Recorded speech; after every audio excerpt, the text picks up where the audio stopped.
Just before we start the episode, by nature of what we're discussing, there are going to be some spoilers for endings of films and TV shows. Nothing overly spoilerific, and also everything is well over 5 years old. But just as an advance warning, we do discuss the following: Mission Impossible Fallout and Voltron, Fury, Inception, Endgame and Infinity War, 21 Bridges, Law Abiding Citizen, I Am Legend, Dark Knight Rises, Signs, The Happening, Gilmore Girls, Quantum Leap, Bloodline, and in gaming, Mass Effect 3.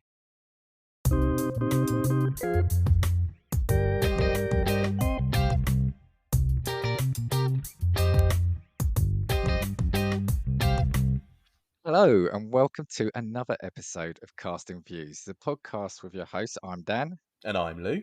where we pick a topic each week and we cast our views, or we try to keep it to a reasonable running time. Unusual month, so I'm kind of cheating a little bit this week with the theme of unusual and this subject because Lou, it was actually your idea, wasn't it?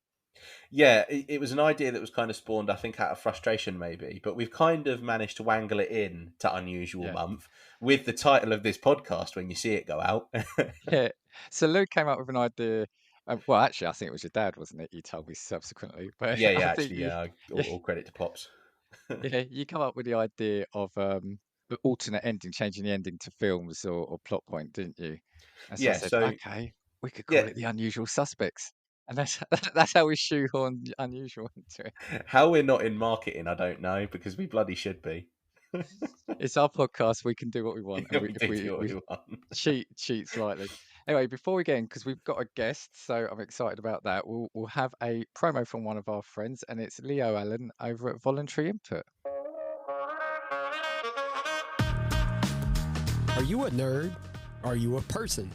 Then check out Voluntary Input, where we not only have open discussions about tech, TV, movies, and gaming, but also open discussions about people, and sometimes with the people behind the tech. Catch new episodes with me, Leo Allen, bi-weekly on Tuesdays on Apple Podcasts, Google Podcasts, Spotify, TuneIn, Good Pods, and pretty much everywhere else you listen to podcasts. And be sure to check out videos of every episode on YouTube and Twitch. Simply go to voluntaryinput.com to find all the ways you can listen to us, contact us, and better yet, select register as a guest to be a guest on the show, because we are always looking for great guests like you. Never forced, never coerced. Welcome to Voluntary Input. And we're back. So, guest this week, Josh from Talking Smac. Hello. Hello, thanks for having me. How are you doing? I'm doing well. How are you guys doing? Not too bad, not too bad. Just got over a heat wave in the UK, but a heat wave here is like, 25 degrees as opposed to 40s that you actually see elsewhere in the world. So, yeah, so my, slowly getting over it. my kids are actually on their way to my sister's house so they can swim in the pool because we're about 95 degrees Fahrenheit. I don't know what that is with the heat index. Probably over 100. Oh, there's a cat in here. I thought I kicked them all out. Whoops. Well, we've got two special guests then. We had 32 degrees, didn't we, on Saturday, and that was 90. Oof. But when we get that weather here, everything shuts down. As in, like, people don't go to work, offices are closed, like no Roads one's melt. yeah, Oh, roads that must be melt, nice. like, train tracks buckle. I feel like you just raised a good point though, because I think one lack of thing that we have in the UK is just swimming pools in houses. Like, it's not really ever a thing that's built here unless it's like mega rich No. mansions, I feel. Paddling pools, inflatable paddling pools. Yeah, but I guess they're kind of redundant when you only use them for 3 days a year, so that's probably the reason as to why. But anyway, once we decided on this topic, I thought I've got to get Josh on because I thought you probably have some takes of your own, especially I'm not going to make a guess, but you'll probably have some in the Marvel or DC world, I'm assuming. Yeah, with the way you opened it up, I have a few in there, but there are a couple in there that I think might be a little off kilter or off brand for me. Oh, which will fit right in with us. To use a horrible work project term, yeah, scope creep came into it. So I kept changing. I kept messaging Josh every other day. We're changing it. It's going to be films. Now it's going to be TV shows. Now it's going to be games.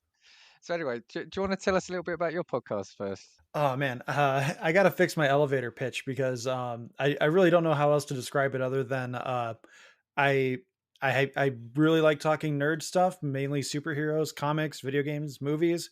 So I get together with my friends every week and we talk with a rotating cast. It's usually me with someone that's one of my friends for a long time, and we just talk whatever is happening in pop culture.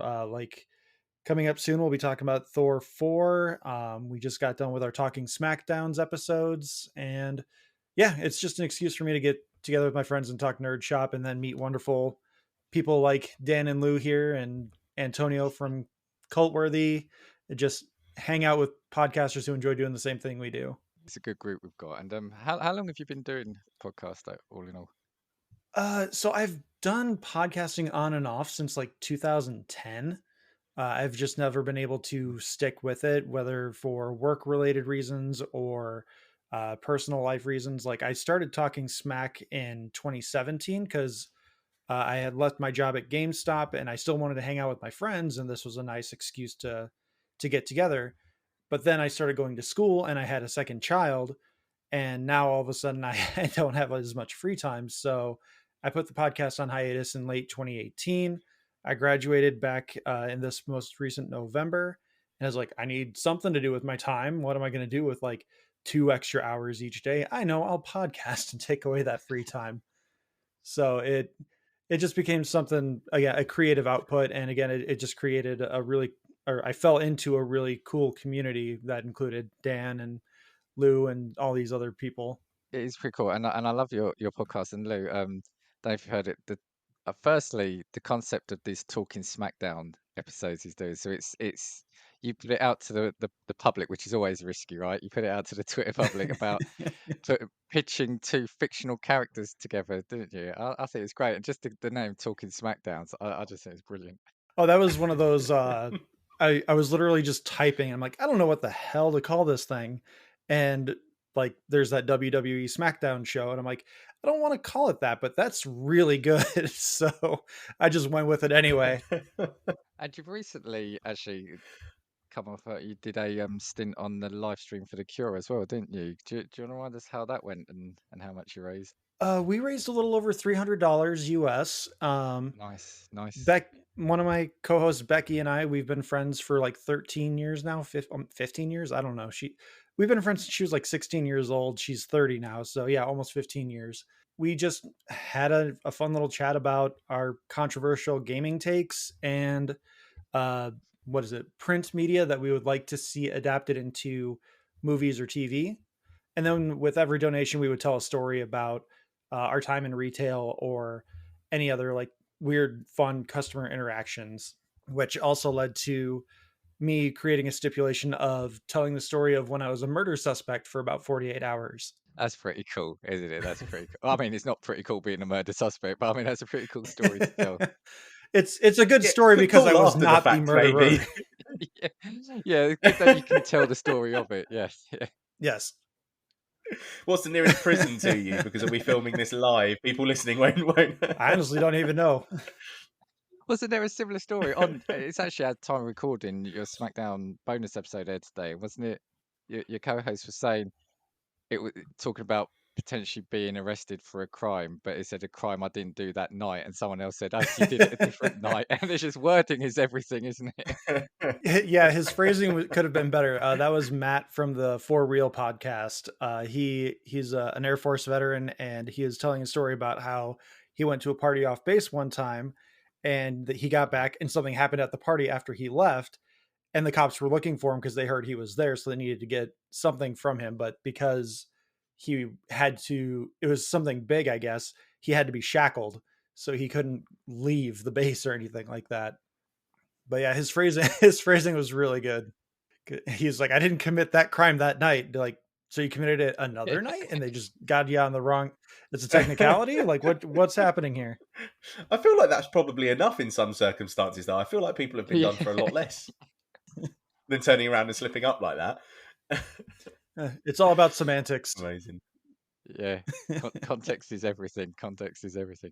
Yeah, Dan regularly listens to episodes and then calls me up and is just like, the way that sounded, I think we're going to need to change that. Well, that's what I was thinking when Josh said I've got a couple of hours free. I'll do a podcast. I was thinking, God, it takes me about 2 days to edit some of our episodes to make sure they're, sort of broadcast worthy. Yeah, one day we'll release the hidden tapes. That's Talking Smac. Obviously, we'll give you a chance at the end to give people kind of like your socials and where to find you, where to find your podcast. But right, the cheat subject of the unusual suspects. Actually, tell what, Lou, should we open it up to Josh first as the guest? Should we let him have first pick at this? Yeah, I think so, because I feel like there's probably at some point between the three of us, there must be a little bit of overlap with some. So I feel like at one point we're all just going to go, yes, I agree, that was crap. This is how we should have done it. So yeah, we'll open it up and see what you Yeah, can but throw just at a us. reminder, alternate takes and plot points on films, TV, game shows. I left music out of it because that could be difficult, but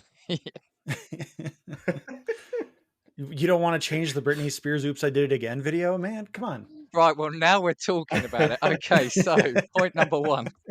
Now go for it, Josh. That's another cheat episode that we can use okay. for another Yeah, month, cheers, so we won't mate. do that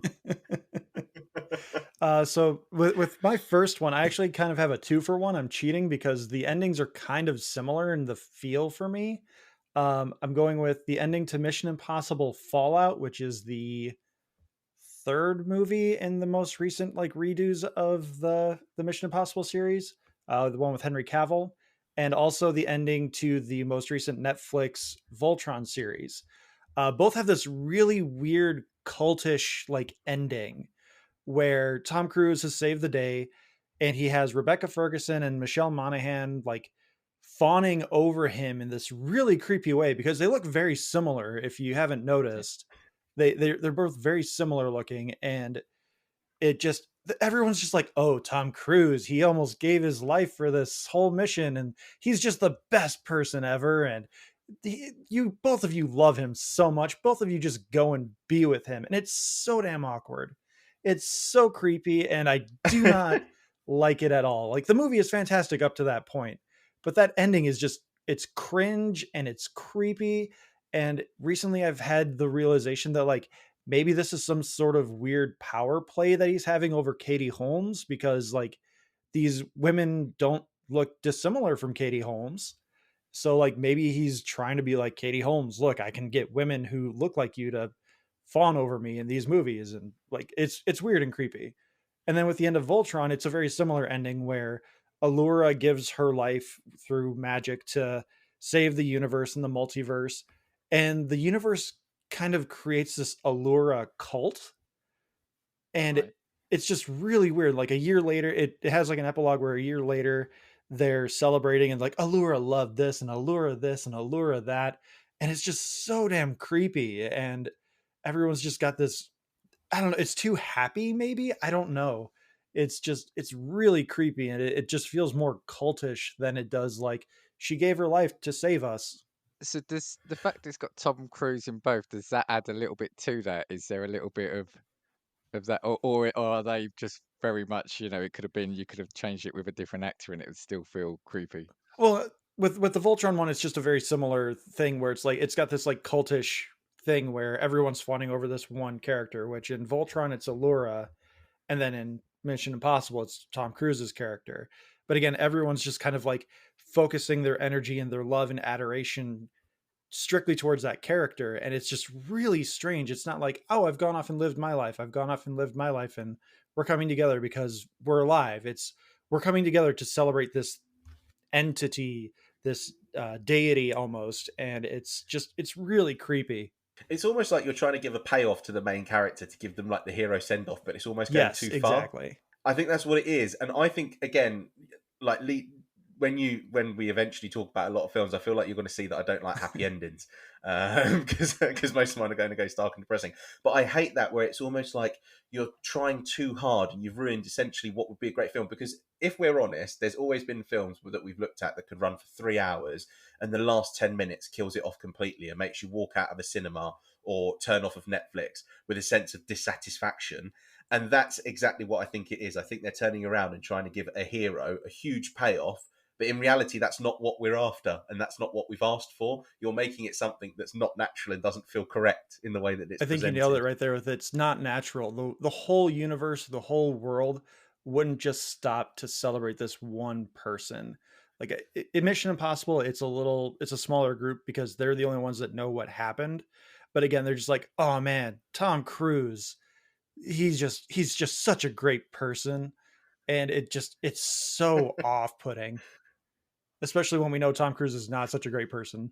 Do you not think as well that that could be a little bit of massage, like Oh, ego massage? 100%. Because Tom Cruise 100%. is Yeah. kind of yeah. It's almost like creative direction on his part, isn't it? Really, I think that that's always kind of followed him around with the whole doing his own stunts thing as well. I feel like that's what he feels he deserves at the end of his movies, because it's like, oh, I've saved the world and that's it, because I am the main character and I'm going to be on the front of all the posters. There was a really, really terrible film. It's actually not in my list. What was the film with him where he was a pilot and they were on like an unknown planet or something? It had Morgan Freeman right at the end as well. Oblivion, yeah. Oblivion. That was kind of another one where it was just number one. I thought the film was terrible anyway, but it's not on my list because it's so trash. But again, I kind of feel like that kind of followed the same kind of story, but I feel like it might just be a very Tom Cruisey thing. It's that classic though. You know, they've got that Hollywood cookie cutter template, I think what we're saying. So you sometimes when you're watching a program or a film and you see a female character walk on, right, that's the love interest. So you already know that those two characters are going to be the love interest, whether it's in the last 5 minutes or something happens through the film. And it's just sometimes like, well, Lou, I think you were saying like about you liking an unhappy ending is about subverting the normal kind of cliches through a film. And it just sounds like, yeah, those were just Yeah, really big ones.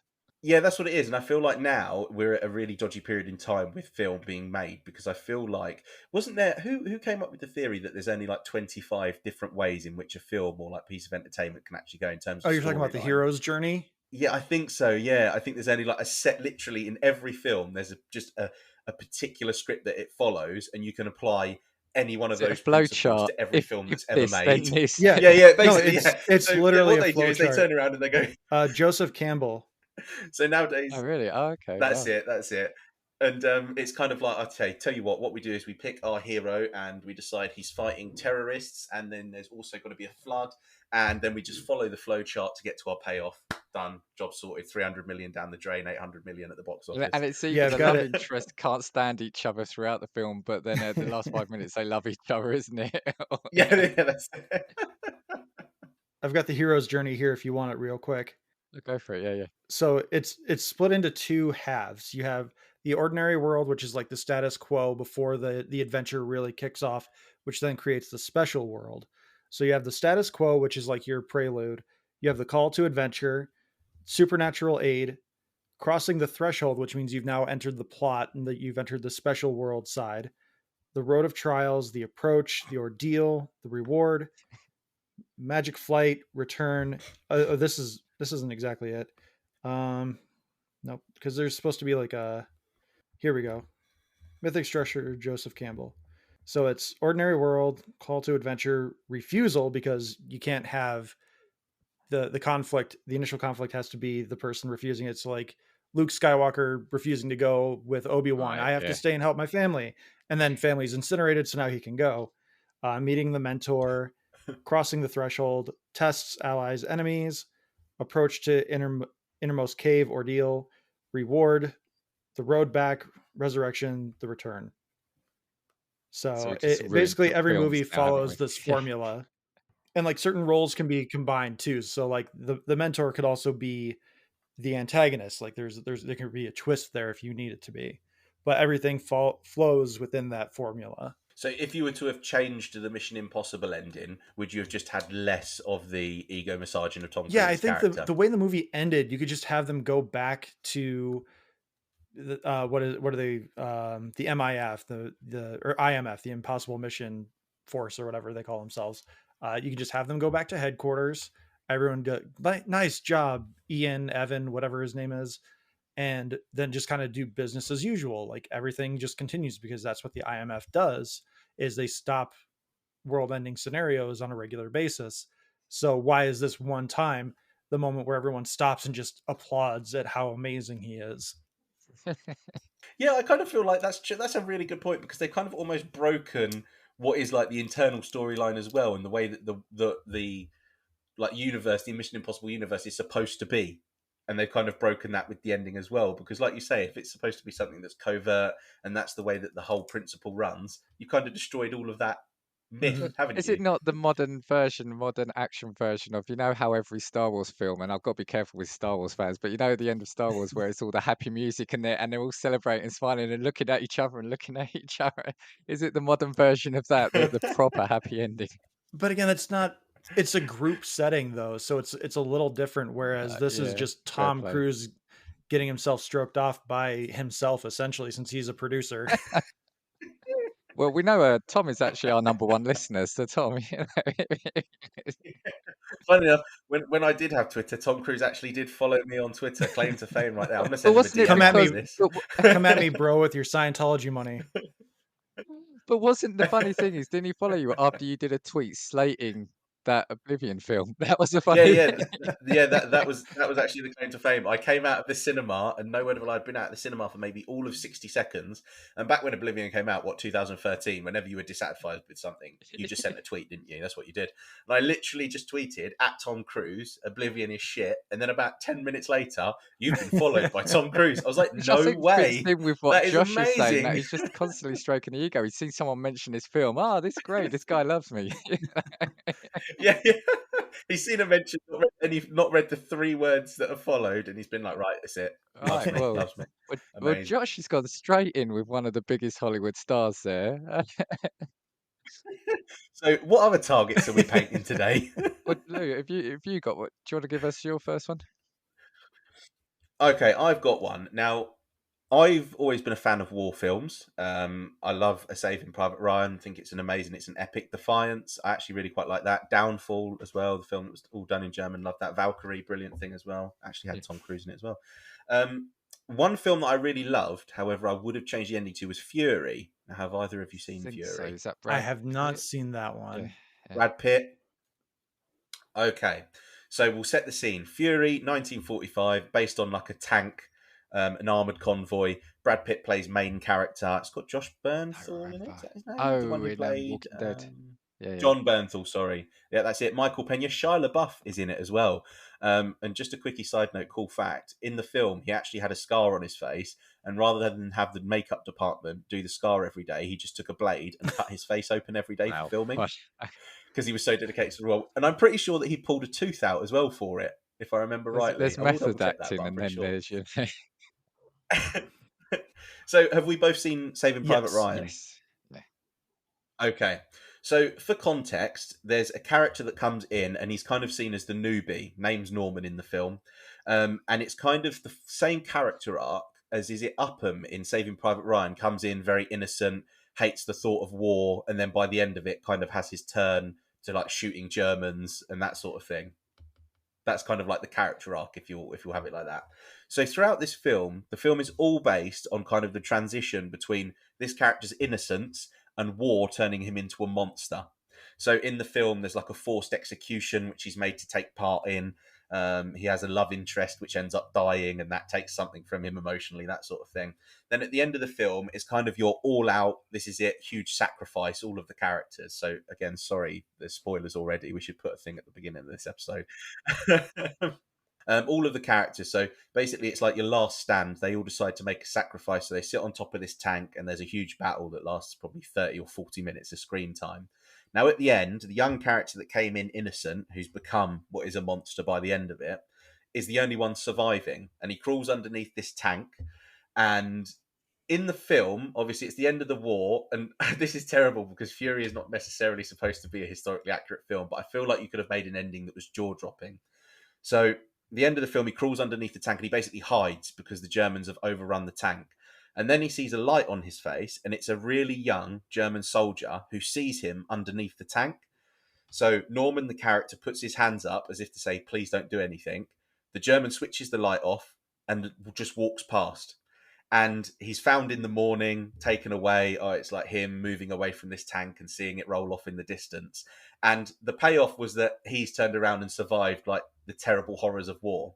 I think a better way for it to have been done is if the kid sees him under the tank, he's dragged from under it, and all you hear is a gunshot and Oh, it that fades is to Mm. black. peak.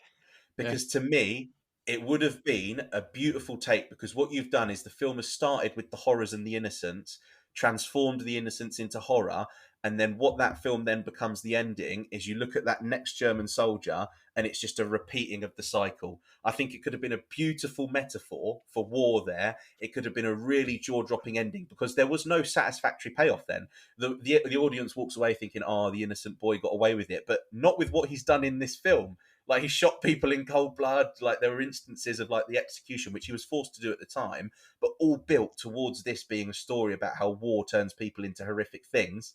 And then we got a payoff where he kind of lives happily ever after, and he's the only one that survived. And it's kind of like the innocence still prevailing even after all the terrible things had happened. I just think that you could have turned that film into such an amazing ending, and people would have walked out gobsmacked. The only thing I think I would change from that would be maybe have the young German soldier on camera. Actually, you see him pull the trigger. At least you don't necessarily do that, because otherwise Yeah, it's a little too ambiguous. Like maybe the US soldier is able to defend himself. Like the ambiguousness of it could the ambiguity of it, to use a real word, could also lead into maybe making the ending a little bit more audience friendly. Like maybe the audience doesn't walk away being like, oh man, all the Americans died, what the heck is this? yeah, that's a fair point, and it's true actually what you say. I feel like you could have turned around, and this is the thing for me. The film was all built around brutality, and then at the end, after the whole scene was set with the film being brutal from minute one to the 30 seconds from the end, it was all destroyed with an ending like that. And I think actually I agree with you. You should have seen it happen, and then potentially have had a scene at the end where you know that that's it for him and that's the Because story do you over. think it's all geared up to making audiences leave with a happy, satisfactory ending? Whereas I think if you shock someone in the last frame of a film, it can Yeah, be even more memorable. yeah, because one film that I would say does that really well. Have you ever seen St. Maud? Nope. Basically, a horror film. It's all geared. It's like a religious horror, but there is a twist. I won't ruin it for anyone, but there is a twist in that film that is absolutely beautifully done, and I would recommend anyone going to watch it just to see it, because that is an illustration of kind of how you would have it happen here, if that makes sense. Well, it will do if contextually you see that other film. But yeah, I think it could have been an amazing payoff. It would have suited the film down to a T, and I think it was almost ruined by having like an innocent ending, especially with the fact that it was really brutal. It was gory as well. It just kind of felt And it's a off war film, from what isn't the it? theme of the It's a film war should have film, been. and Yeah, and it's a war film.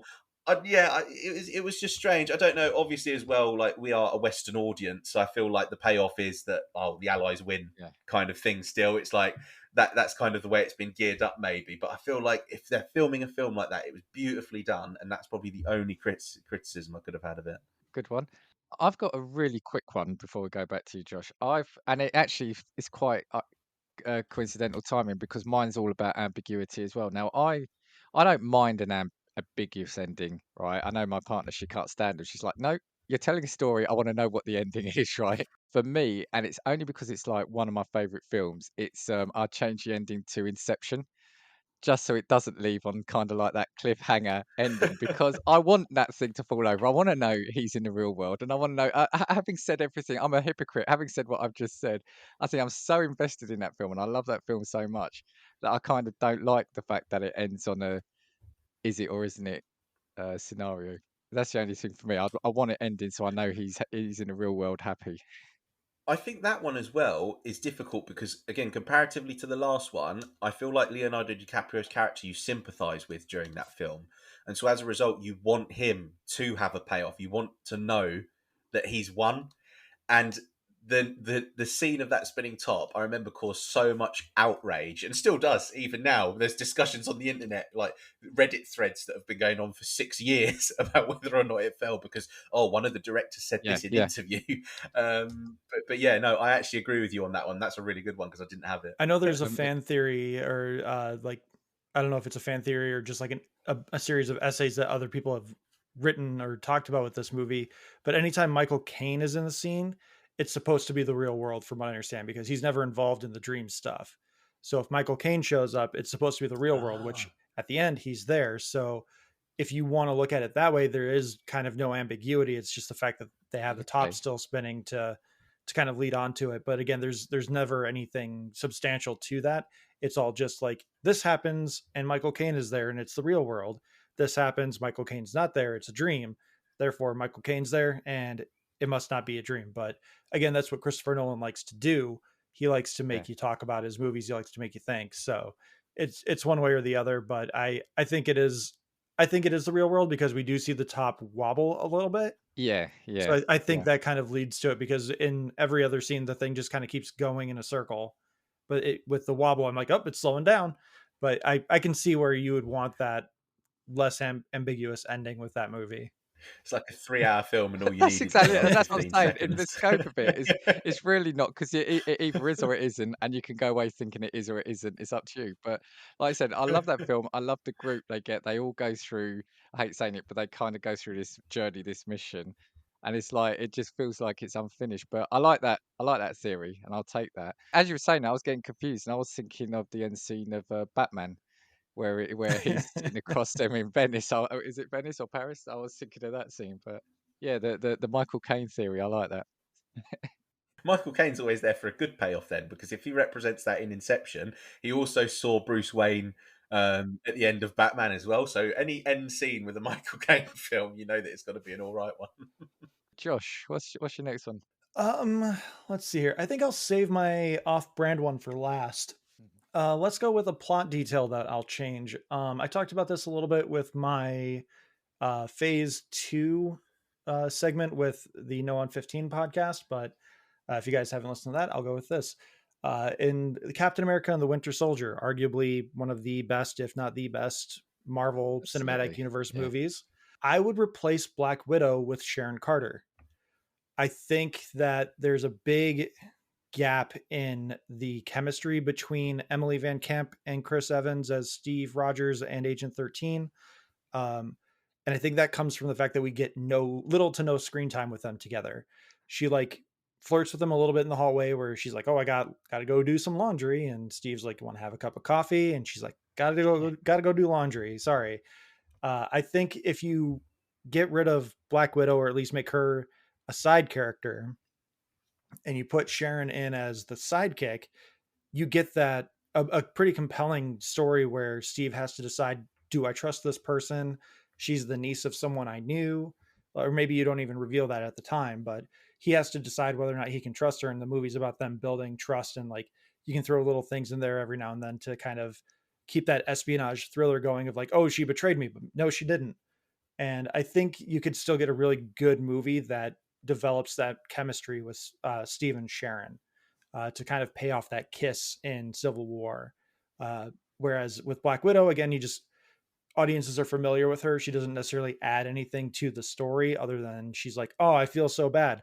Shield is actually Hydra. Now I worked for the Russians and Hydra. Woe is me. This is a great example of why you should be a proofreader before scripts actually go out, because that is a brilliant change that can actually affect so much in reality. It's a subtle change, absolutely. One character for another. You're not changing a huge plot point. Yeah. You can still have Anthony Mackie as Falcon introduced. You can still run the Winter Soldier story. You can still run all the Hydra Shield stuff. The only thing is you're running, instead of making Natasha be like, oh no, Shield is actually Hydra, you can still do that with Sharon because she's supposed to be a Shield agent. Her Aunt Peggy helped found Shield, and so now she's dealing with an identity crisis too. And again, you're developing a romantic relationship, which, to be fair, I think the Winter Soldier is so good because there is no romantic subplot as well. So it's kind of a give and take with that too. For me, I think Winter Soldier is right up there for me in terms of my favorite Marvel film. And I just find that Black Widow is kind of just a really, I don't know, underused character. I'm not saying I don't like the character, but I just think she's just there almost, it feels like, to have Black Widow there. And like you said, you could probably have got more of a meaningful storyline. And if you'd have added that kind of intrigue and distrust storyline alongside the rest of it, it just elevates a great film, or already great film, to an even greater film. Yeah, and Agent 13 basically does the same things as Black Widow, so I don't think Yeah. you're losing much in Yeah. terms of action either. Speaking of Winter Soldier, though, I've got my Captain America Oh, yeah. and the Winter Soldier shield right there. Look at that. Yeah, shame you can't see this, but yeah, it's well, I was going to say a who's who, but it's more of a what's what of Marvel in the background there, isn't it? Yeah, you, Do you you can't ever see my shelf over there either. do you ever wield the shield and the hammer like Captain America did in Endgame? Have you ever done it When at no least one is once in in the front of house and yeah? my wife won't make fun of me, yes, yes. And every now and then I'll whip out the lightsaber. Amazing. Actually, Lou, sorry, I'm going to jump in there, not only because I've got another Marvel one, if that's all right. And it's just a minor one again, and it actually, because I don't have any more movies, but this actually come from a work colleague of mine called Alex.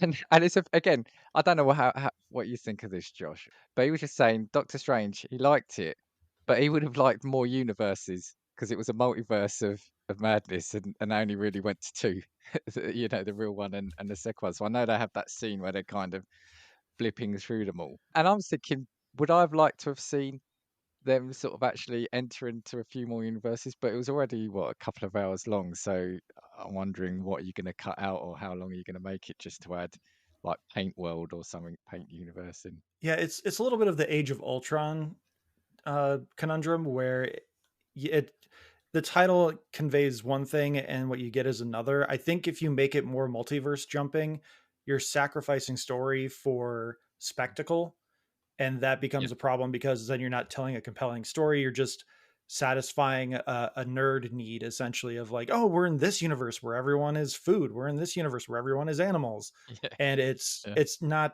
it's not satisfying when you walk away from it.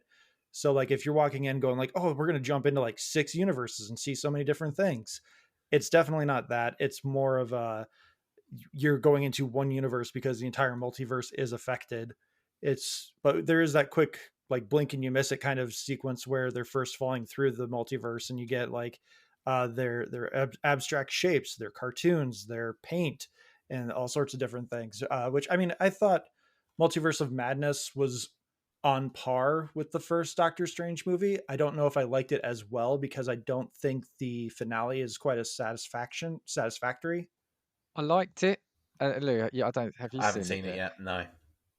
I think it's worth a watch just because it's got a different vibe. I think that's Sam Raimi, but it's definitely got a different vibe to the others. But yeah, I agree with you. I think Doctor Strange films have stood out as being quite weird and trippy and different, and I think that's enjoyable to watch.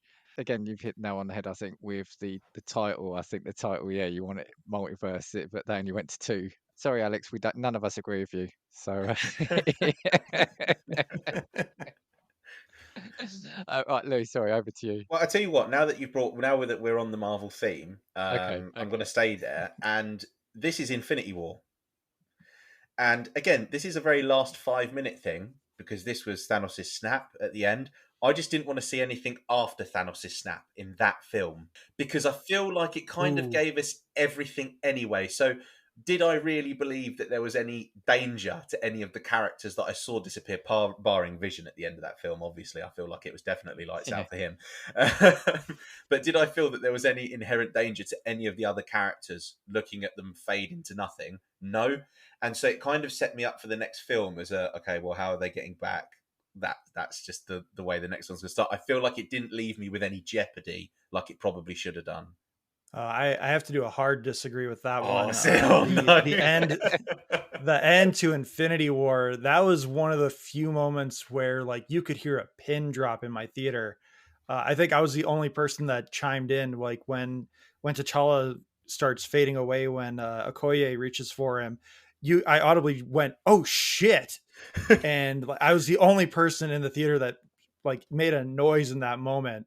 And I usually I don't speak up. Usually I'm pretty uh, well kept in a theater, but like with that moment, like Spider-Man went away and Black Panther, who just had $1 billion movie. I'm like, who's gonna be left? Because like I went in thinking like, okay, Captain America's gonna die. Chris Evans contract is up and he's going to get snapped or he's going to die in a sacrifice or something. And he was left. So I was like, oh, at least my favorite character's still around. But like so many people walked away with all of their favorite characters getting blipped away. But I think if anything, I think maybe that could have been better served as a post credits where you see Thanos snap and then we get that moment of him on the farm and he's just like, I did it.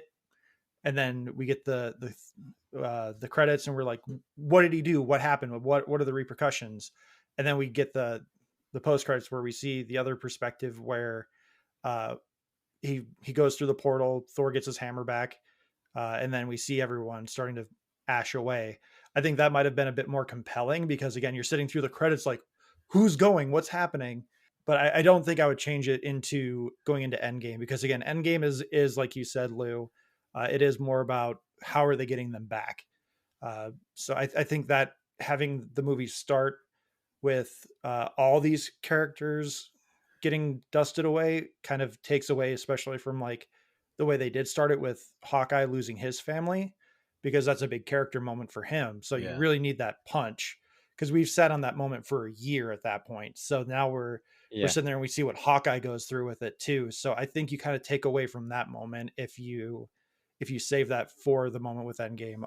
The only other way I think that could work is if you just completely make it ambiguous, going back to the ambiguity stuff, where he snaps it, we see Thanos, and it cuts away, and then we come back a year later and we just see like the opening scene where they're showing like, oh, T'Challa's sister is gone, T'Challa's gone, and they just start listing off all these people that are gone, and we have to assess kind of with them that, oh my god, how are they going to do this with the original 6 Avengers and War Machine? Essentially, that's it. But I think still leaving it with Infinity War gives you that emotional punch that kind of what we were talking about earlier, where we don't get that happy ending, and it makes it a little bit more satisfying, especially going back into Endgame. I guess as well, we still got the lovely scene with Spider-Man and Iron Man, didn't we? Where he turns around. That was the worst one, I guess. Yeah. Sorry, you saying literally at the moment of the snap, you would have faded No, that? no. Is I that what you're just saying? feel like we maybe shouldn't have been. We shouldn't have been shown. Not been shown. We just shouldn't have known for certain who was gone. So potentially, you Oh, could have set it sorry. up with a Okay. scene of them later on where people are evidently missing, and it could have been an audience thing to piece together to turn around and say what has actually happened. So you could have had Yeah. like a level of ambiguity to it. I don't know. I just feel like it was with the end. It kind of just set me up for knowing. Oh well, everything's fine because I knew that they were like how you can't. There was no possible way that all of the characters that I've seen disappear into dust on screen have actually disappeared. Do you know what I mean? It kind of set me up to. It settled me as opposed to the thing of leaving me with jeopardy almost. Kind of get what you're saying, but for me, I think I kind of like the ending. And Josh, what you said, it did feel eerie in the cinema when that bit happened because the way they did it, the way they did the effect of the ashing away, and the film kind of goes silent, and it was silent in the theater, and it felt quite eerie and quite creepy, and I think it was quite effective. And Lou, like you said, I think the Spider-Man scene with Iron Man was quite. It was quite heart wrenching, I Yeah, think, because I think yeah, when yeah, you're in okay, the yeah, moment, because like I said, I've been waiting. I remember my partner reminded me. I was so excited about Infinity War coming out, and I was just so into it. Then to see this kind of happen at the end, and what was the other one? What was the other one that got me? Oh no, that was it. The other thing which I felt worked great as the end credit thing was it was Ant-Man, wasn't it? Because he'd gone into the quantum realm, yeah. and then the rest of them. And when I saw that, that was even more of a bigger jaw drop for me because I thought, yeah, that's a whole story in itself. How's he going to get out of there? So he's trapped in this quantum realm. So yeah, it kind of worked. But yeah, I could see how you want to maybe you could tweak things here or there. Yeah, again, it was a jaw-dropping moment in and of itself with the way that it did end. I feel like you could have just driven people mental for that period between the release of the of Endgame, Yeah. and that would have held everyone on edge for that period of time. I think that, My but my that's take would personal have opinion, been obviously. my take would have been in Endgame. They couldn't bring everyone back, so they'd have had to choose a couple that they couldn't bring back Well, yeah, yeah. to Some of bring them were some to be sacrificed or something. Yeah. to bring some real to bring some real drama to it. Yeah. But yeah, that was my other Marvel one. That was actually only supposed to be a footnote, but I realised from the stunned silence after I said that point that there was going to be issue. I was just like, "Oh, what have I I done?" I can I can definitely see where you're going with it, but again, I think the way it ends is pretty much the only way it could have ended, while with it being satisfactory and also kind of leaving you with a sense of dread and wonder for the what's to come. Yeah, and after you've said it as well, the way in which you would have put it together with potentially credit scenes probably could have been even more effective than the way that it did end. And I think that I quite like that idea as well. But yeah, again, it's another point. You need to be proofreading for Marvel. It just shows, though, between the three of us that we've got different views. So imagine how the directors and producers must feel when they're doing it for Exactly. millions of We're not going to pounds. Yeah. satisfy anyone.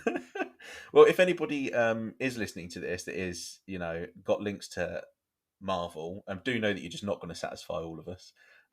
So I just think actually, while we're talking about these two films, they've got two for me of the best scenes ever. I do like the ashing away scene. I think that's really well done, and of course the bit in Endgame where they're coming through the portals. I mean, that Luke, we don't really do shouting in cinemas here, do we? no, no, And no, so, no.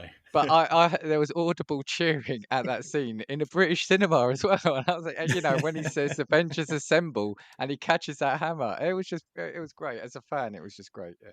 I actually think that's true. I think the only two times in history in which anybody has been audible in a British cinema is when Captain America picks up the Thor's hammer and when they come through the portal. I think that's the only time Yeah, you've yeah, heard audible shouts in cinemas in the UK yeah. ever for anything. I've had four instances of theater going experiences where like the entire audience erupted. One of the first one I very vividly remember is Independence Day when Randy Quaid goes up and blows up the ship. That's like one of the first times I remember the audience just screaming uh, for just out of joy and just adulation for the performance and the moment. The next one that I remember is one that I didn't participate in because I was extraordinarily annoyed with the crowd. But it was at the last Harry Potter movie when the Weasley mom says, "Get away from her, you bitch." And I'm like, that's from Aliens. But everyone else is like, oh my God, it's from the book. And it's like being in a room full of a bunch of Harry Potter nerds when I'm not a big Harry Potter nerd. That was a really bad experience for me. I love it. I love it. And then when Hulk smashes Loki, I got to see Avengers like a month early for an advanced screening that like it was a first come first Nice. serve sort of thing. Like you Yeah. sign up, you register, and if you get in, you get in. I wore my Captain America hoodie, and they're like, "Hey, you want in?" I'm like, "Hell yeah!" So they let me and my buddy in. And when Hulk smashes Loki, like the crowd was roaring so much I couldn't even hear the like puny god moment. And then Cap lifting up Mjolnir and Avengers Assemble, those two moments separately within Endgame, those are probably the two loudest moments I remember. Cap lifting up Mjolnir, like even with that, I was so like, again, I'm very reserved when I'm watching the movie, so I'm trying to absorb it and then just be with it. Yeah. But when he gets that hammer and he catches it, I was just like, yes, like just shimmying very tightly in my seat because I was so excited for that moment. And then when, again, no one should hear him say assemble, but you hear it and you're just like, fuck yes, assemble, get him. I get tingles with those moments every time. That's my biggest nerd moment. Like I will get tingles with those moments every time. Absolutely. No, I feel that. I feel that. And they did it well because they teased it in a couple of the earlier films, didn't they? So where he's trying to pick up the hammer at the party and no one can, you see it move a little. And is it the end of the first Avengers where they cut away when he says Avengers and then it cuts away as he's about to say, it sounds like he's going to say assemble. That's Age of Ultron as well, because they have the new Avengers team and he's like Avengers. Yeah. Which in the outtakes, it's actually really funny because Scarlett Johansson like jumps more into the center of the frame and she goes, assemble. So I feel again they've teased it well. The only other theatre I've been in that was noisy was the recent Spider-Man film as well, actually, for the obvious reasons. That race, and I went to the end of the run, so there was only about 10 of us in there, so I could have been one of them. Funnily enough, I did the same thing with Spider-Man as well, and I think it was a little bit audible when you saw all three of them swinging together at the end of the film into like the final battle. That was brilliant, to be fair. Yeah, that was brilliant. Yeah, I saw that in early February, and it was my wife and I were the only people in the theater at the time, so we're just sitting there like we're at home, like, oh, this is so much fun, and we're just enjoying it. Like, she said to her friends, and there was someone who kept shouting the way through the whole film. It was sitting near me. I had most of that movie spoiled for me because I knew I wasn't going to be seeing it opening weekend, so it's just like I might as well rip off the Band-Aid because all this is going to be on the internet in the next like 24 hours. So I just let it go. Yeah, you know what? Sorry, separately, because this is nothing to do with the theme. It is irritating now when a film comes out and you feel like you have to watch it within 12 hours of it being released Yeah. before someone at some point in your life ruins it for you. And then I've had moments like that and I've turned around and been like, I'm actually just not going to watch it now out of protest because somebody's already ruined it for me. So I feel like I'll watch it now 2 years down the line when it's not become a thing and I can just get the payoff that I would have wanted originally. But yeah, that's why I don't have Twitter or anything anymore.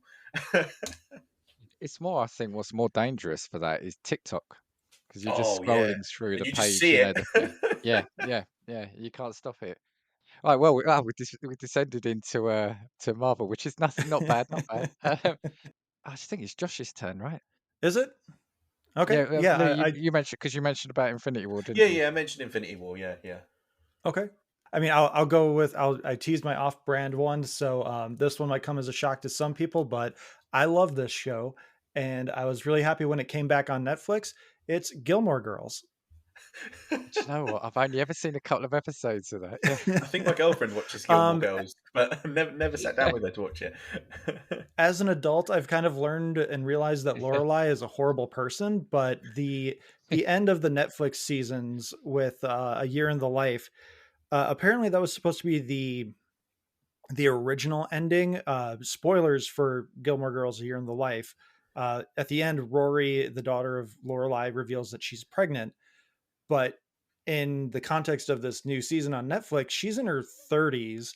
The only controversy, if you even want to call it that, is that she's potentially impregnated by someone who's engaged to another person. She's Okay. 30 years old. She's well off. She can handle herself. She's got rich grandparents. She's got a well-off mother. She's got a stepfather, potential stepfather, a stepfather. Yeah, they get married, who has plenty of money as well. There's no reason, and she's about to get a big book deal. Like, she has no reason to be like, I'm pregnant. I don't know what to do with my life. You're 30. You just got a book deal. You're fine. You can raise a child on your own. And it just, if that was the original ending where she's like, oh, I'm fresh out of college, I'm going to have a kid, I don't know what I'm going to do with my life, that's a different story.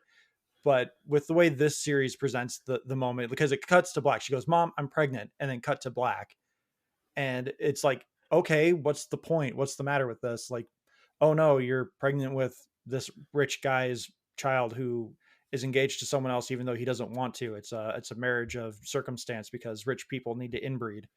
Like, it's gross and weird. But it's an ending that I wouldn't have put in there just because it was I want her, I forget her last name, or I can't remember the creator's name, but she got taken off the last season of the show, and so this was kind of her way of kind of sticking it to the CW, WB, whatever it was when Gilmore Girls was airing, and she's like, I'm gonna do my ending, and like, Right. it doesn't work in this context anymore. Like, just get rid of it. Just do the ending you did, and then that's fine. You don't need the I'm pregnant moment, especially if you're not going to pay it off with another season or another series down the line. Thing is, it's angrier at that bit. Sorry, Lou, it's just angrier at that bit than the rest of it. But sorry, Luke, on. Yeah, I feel like it kind of leans into what you said a little bit earlier about there being nothing about that moment if you leave it kind of set with no payoff afterwards then. And I think that's probably what it is with that. You know what, I'm going to have to go and watch Gilmore Girls now. How many seasons are there? There's 8 if you count the Netflix series. Oh, God, that's going to be a long run. But I'll touch base with you in a year. Yeah, there you go. We're going to do a whole Gilmore Girls review. Well, if you don't want to do Gilmore Girls, which you don't have to, Amy Sherman Palomino, that's her name. That's the creator's name. Or Amy Palomino now, I think. She got divorced, so she's not Amy Sherman anymore. She also created the Amazon Prime series, The Marvelous Mrs. Maisel, which is fantastic. Like, it doesn't have that like Seinfeld, It's Always Sunny kind of thing where like the main characters are awful people. That's also kind of prevalent in Gilmore Girls. It, like, the characters are all wonderful characters. They're fun, they're well rounded, and it's a great show. It's about a woman in the like 1960s who wants to become a stand-up comedian. It's fantastic. I would highly recommend it. I'm going to have to give that a try as well now. See, now I'm tied up for like the next 8 months from one podcast. Yeah. I'm going to go. And actually, well, I Sorry, was going to say, and we're going to keep going on tangents here, right? But I love that. what you said actually really resonates in terms of certain sitcoms. Like I said, Seinfeld, hugely popular. I love it. But yeah, in theory, you can't like the main characters because they're all narcissistic or selfish or, self-involved, aren't they? So you're not really in any other program, you wouldn't be supposed to like them. Yeah, if we have the time, I would love to talk a little bit about How I Met Your Mother, because again, like uh the main love interest that comes out of that show is Robin, and Robin just gets progressively worse and worse as a person throughout the series, and yet we're supposed to be like, oh yeah, Ted's gonna end up with her and be happily ever after. Like, Yeah, yeah. no, she's awful. And is it Barney? Yeah, Yeah, you probably wouldn't be able to write a character like his now. probably not. Okay, so Lou, yeah, come back to us once you've done Gilmore Girls. We'll do that a whole series of review. I'm going to go to a film. I've got a few left, but one of them's particularly difficult because I just hate the whole thing. Law-abiding citizen, though, is my next one. Mm, Not sure I've I seen that know of one. that one. Jerry Butler, Yeah, Gerard Butler is his stage name. I call him Jerry. Jamie Foxx as well. Yeah. Yeah, it's Okay. got- Yeah. yeah, a few big names in it. Remember Ending Well Enough? No. Okay. So obviously the whole film is based on the premise that, family murdered. And if you haven't seen Law Abiding Citizen by now, sorry guys, you should understand. Well, I'm spoilers. gonna at the end, I'm gonna put at the start all the things we're gonna spoil. But I think everything we've discussed, it falls within like you've probably seen it by now. Yeah, I would hope so. Or it's in the bargain bin at Walmart and you don't need to see it, or you can go see it very There- easily. There you go. Or just listen to this pod. Yeah, exactly. We'll spoil it. Yeah, we'll do it for you. Save yourself 2 hours. Giving the reason as to why you don't need to watch it. Yeah. So, law-abiding citizens all set on the premise that man's family murdered, retribution to punish all of the people involved in the reason why he didn't get justice. And at the end, the way it ends is that his plot is discovered. They find out how he's killing all of these people because he's actually just sneaking out of the prison, former military man, that kind of storyline. And he's ended up locked in the cell, and Jamie Foxx's character drags a bomb that he's planted in the court, I believe it is, and he's put it in his cell. So at the end of the film, we get this moment where he sees the bomb under his bed. He looks at it and realizes that it's all over, and he looks at the bracelet that his daughter gave him, and you get the payoff because the bad guy's technically dead. My problem, and the reason that I don't like happy endings, is because in my mind, Gerard Butler was never the bad guy in that film. His character was never the bad guy. Everybody that he had a reason to kill, whilst it might have been slightly warped, was for a reason in my mind. So I feel like that film would have been better off. It had ended with no satisfaction on Jamie Foxx's character's end. So Gerard Butler's done all of these terrible things, killed absolutely everyone he needs to kill, and Gerard Butler is the one to end it himself because his character has the moment of realization and he makes the conscious choice, if that makes sense. So it's the switch between him becoming a monster, the realization, him taking it away himself. And I feel like you could have sustained Jamie Foxx's character's innocence by having a scene where it's too late for him to actually save Gerard Butler's character from death because he wants to bring him through the justice system.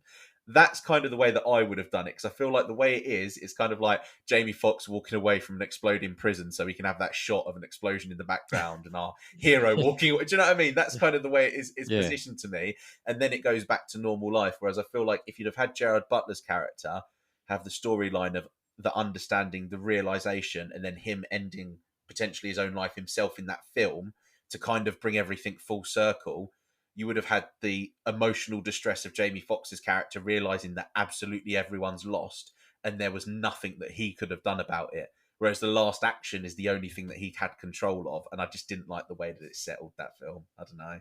But again, beautiful, brilliant film. I think the ending is good as is. I feel like it could have just been tweaked to have made it a little bit more about Gerard Butler's character arc rather than Jamie Foxx's, I think.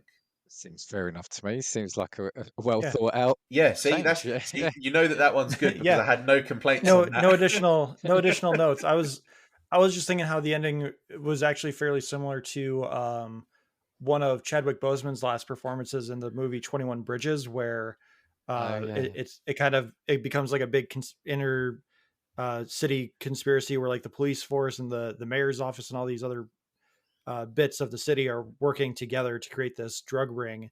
And it does kind of have that happy ending where like the police come and surround the house of the big bad guy who ends up being, I think, is like the mayor or the district attorney or something. And it's like, if the corruption's running that deep and you really want to create a message, you can't have that satisfactory ending. You have to make it where he's going to win the little battles, and like the big battle is hopefully going to kind of crumble from underneath. Because it's one of those things where, especially on the American side with the corruption of the police force, I don't think you can really have that satisfactory ending with a cop movie like that anymore. Yeah, that's a good point. Is how it plays into the way that stories work in terms of what's going on as well. To be fair, and how it's received by audiences. I think, Lou, I think what I've liked with yours is that it's almost like what is good and evil, or what is Yeah, good and bad. So there's a yeah. fine Yeah. line, isn't there? Well, And that's the thing. I think that with the Fury one, it's all like again, and I think that the way that films end now, we're so desperate to give a hero's payoff, when in actual fact, such a subtle tweak to the end of Law Abiding Citizen still gives you a satisfactory payoff. Because at the end of the day, if you looked at Gerard Butler's character as a terrible evil, you still got the payoff in the fact that he was dead. But what it doesn't do is it doesn't then give redemption to the lawyer who ultimately was the reason that the whole storyline happened the way it did to begin with. yeah. In actual fact, he's the only one that you needed something to happen to, but it didn't. And it was just a way. It was strange. I thought it was strange given the nature of the film and the way that the story had worked up until that point. Similarly with Fury, it just didn't fit the narrative of the way that it had been shot, and what kind of emotions they wanted to play on with the audience. Yeah, it's a common theme with a lot of those kind of endings where the ending doesn't quite match the theme, like I Am Legend, where Yeah. Will Smith doesn't have the realization that, oh, I'm the monster, I'm the legend. So yeah, I get what you're saying. That works perfectly, I think. And as well, sorry, just on a small tangent, I'm going to go on to this because we mentioned it before as well. I kind of have that feeling with The Dark Knight Rises. So we I have spoke that in my about, notes too, if we got to it. yeah, I have that about The Dark Knight Rises, Well, and that's let's do it. Let's do it then as well. yeah, But you say your bit firstly. Yeah. yeah. I feel like the ending and him looking over and seeing him have dinner and the happy ending again just didn't fit the narrative of the film. Like Bruce Wayne was so arrogant to begin with. All of the conversations that he had with Alfred about turning around, and you had Alfred's thing about him at the grave saying, "I promised I'd look after you," and all of that sort of stuff. And then at the end, it's like happily ever after. When in actual fact, a better ending for Bruce Wayne in those films would have been for him to have made the ultimate sacrifice and have just fit the narrative leading up to that point. I just feel like it would have been the best way to see it off, rather than seeing him have a croissant in the south of Italy or wherever they were. Like, it's to me, it's just it was a strange way to do it, and I know that they've got to get the nod because it was all set up, but I just didn't like it. I didn't like it. Just before you go into that, Josh, about what did we say it was the Dark Knight? The Dark Knight Yeah. Rises.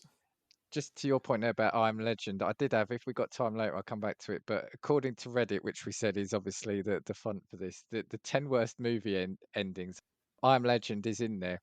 And it's like they said, even though it's one of Will Smith's best performances, the ending is poorly executed because the main character has spent the better part of 3 years trying to find other human survivors. And when a woman shows up and tells him there is a camp of survivors, he chooses to die. So it features on there. But sorry, over to you, Josh, about Batman.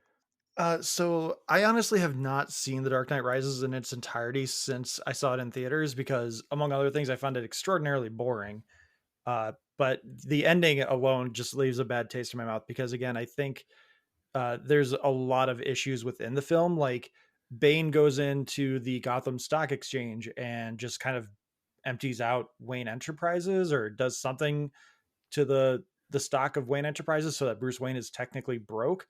But like, isn't there a system of checks and balances that should be like, no, these are fraudulent things that happened? Like, that's not going to work. But no, it's a comic book movie. People aren't going to think about that sort of thing. Well, Josh thought about it, and it's bullshit. Amazing. But there's all sorts of little things like that. Like they immediately turn off his power too, even though he's probably paid up for the year. And there's just so many little things. And then again, the bomb at the end with the autopilot, and there's no way he could have gotten out in time. It's just a big mess of they want to give a happy ending and a good send off to Bruce. But the themes of all these movies is that Gotham needs a Batman. Bruce is too broken to not be Batman. And like that's his entire arc with Rachel, is that he can't not be Batman and she can't be with him because he's Batman. So end the movie where he finds a way to save the day, or he just is like, excuse me, he's like, I fixed the autopilot, sends it off, and the bomb explodes, and everyone's like, yay, Batman. And now Batman's the hero, kind of like what we get with the end of The Batman, where everyone's now like, oh, Batman's a good guy. We get him now. And then he just kind of gets to continue to be Batman, like have him accept who he is as Batman. Don't make it a thing of passing the mantle to a guy who has no training, who's going to die within a week of trying the grappling hook for the first time. That should have been a post-credit scene. Yeah. Oh, we've missed the trick here, haven't we? Amazing. Yours is still a little bit more perky, because I would have just had Bruce Wayne die at the end of that film. I think him dying is probably more of a poignant ending. But again, if you're going to stick with the theme of Bruce Wayne is Batman, Batman has to fix Gotham. Gotham is a never ending cesspool of vicious cycle of corruption. You kind of can't have him die, because he's the only thing keeping the corruption from overflowing in the city. Yeah. But the Dark Knight movies kind of forget about that, especially at the beginning of The Dark Knight Rises. So you're kind of already skipping over a narrative point. So there's a lot of fixes that I would have to get in there to really tackle. But we've already been going over an hour, so I don't think we have time to fix the entirety of The Dark Knight Rises. Well, I But feel my thing with go on, Lee. Well, sorry, we're just slowly infuriating more and more fan bases. I had to go at Marvel. We've now just had to go at the Dark Knight. I think the thing about the Dark Knight, and Josh, to answer yours, is you could have him die in the sense of he then becomes the symbol to the whole of Gotham. Then he could be that symbol. I mean, the thing with me is it was a missed opportunity not to kill him, because one, it was obviously the end of that trilogy, but you knew, even though it wasn't on the cards, then you knew it was going to be rebooted at some point. So now we've had 2 iterations of another Batman, and it's just, oh, here's another Batman, here's another Batman. And if you'd have probably killed him off at the end of that, again, it would have made that trilogy more impactful, or more meaning. I keep saying I can't see another time of Batman's parents being killed and those pearls falling. I've seen it too many times. It breaks my heart. I can't see it another time. That's the thing. They skipped it in the Batman, but I would not be shocked if they went, okay, we didn't do it in that movie, but now we'll do it in the sequel. Yeah. Sorry. I've seen it too many times. As well, just on the Dark Knight Rises, can we just talk about how unsatisfactory Bane's death was as well? Just gets shot by the bike. That's it. Finished. Bane's gone. It was how ridiculous Marion Cotillard's death as Talia al Ghul is, where she like forgot that she was supposed to die, that she just suddenly goes, "Oh yeah, huh. Yeah, she's in the front of the truck, isn't she?" Awful. All of the deaths she's in just that giving film. this like, yeah, she's just giving this like monologue of like, I did what my father set out to do. Awkward silence. Oh yeah, dead. See, I haven't seen it for years. Well, no, I was going to say I haven't seen it for years, and I think I remember liking it, but now I think I'm going to go back and think, did I really like it? See, the deaths that were done incorrectly, and then the deaths that we wanted didn't happen. I think that's what the problem is with the Dark Knight Rises. And then they completely undercut Jim Gordon's intelligence with him not knowing who Batman is until he quotes him from when he was a child, from when he helped him as a child. He's like, Bruce Wayne? You've been working with him for 15 years ish. Like, you haven't deduced this yet, Mr. Commissioner? Maybe that's why there's so much crime in Gotham. Yeah. Well, it's the Superman glasses thing, isn't it? The Superman Clark Kent thing. Amazing. Right, there we go, Lou. We've just thrown Superman into the we are. Go on. I'm going to do a couple of TV shows, and again, they'll be quick. I'll start with the one that I'm sure we've all seen. If not, we all know about it. Friends. What I would change, I would eradicate from history the Joey Rachel storyline. Yeah. Yes. Yeah. Yeah, I just feel it was shoehorned in. I don't know if they were trying something. It just ruined then that kind of last couple of series for me, because I don't think it would ever have happened. And it felt so uncomfortable watching it. Especially with the payoff of it, where they just kind of realize like, oh, we're better off as friends. Like, you could have done that in one episode where again, Exactly. they do the date, Yeah. they drunkenly make out, and then they realize like, oh, that was a mistake. But no, they had to stretch it out for, what was that, like almost an entire season, or was it 2 seasons? I don't even remember. I haven't seen it in so long. But it was also the I fact, think it was within the season. but it kind of Oh was no, because extended. it was extended because it started when Rachel was pregnant, then it extended past the point where she had the baby. That's And there right. was like a Yeah. whole Plus, awkward thing with the baby where they're like, "Oh, is Joey going to be like the stepdaddy?" And no. yeah. Well, and for me, it's like because I know that Joey isn't everyone who's going to settle down, and it just felt really. It didn't feel like it in the realm of possibility it could even happen. Do you know what I mean? And it kind of spoiled for me at the time the dynamic of it. And the other thing before I'll ask Lou what he thought of it was, I would have also I would also have stopped probably Monica and Chandler getting together because I wanted the end of the series to be a spin-off of Joey and Chandler moving in together somewhere else and having adventures on their own, the Joey and Chandler show. So that's the only reason. I mean, I thought their relationship, Chandler and Monica, I thought worked well. But yeah, I would, the only thing, or maybe they get a divorce and he moves in with Joey and they can have some fun together like that. Yeah, the last episode of the entire Friends thing isn't them putting the keys down. It's Chandler and Monica's divorce, so we can have a spin-off. Yeah, Zoe Monica. Well, I think in Dan's world, it's what is the not Fran Drescher's character's name? No, Janice. Yes, he gets Yeah. married to Janice, and then they get divorced. Yeah.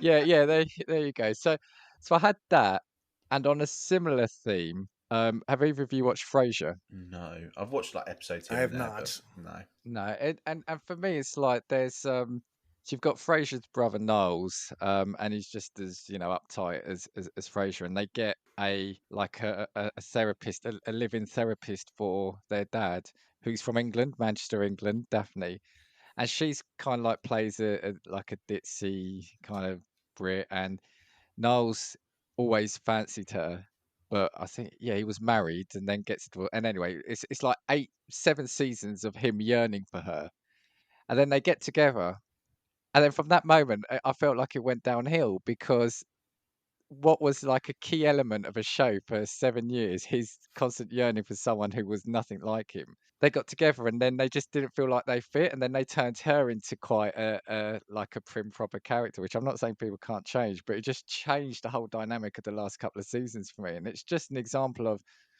I don't know if it's fan service or wanting to do that happy ending where a couple have got to get together, but it was just another example, yeah, in the show where it just ruined it because they put two people and they lost then what was the key ingredient of the show for me.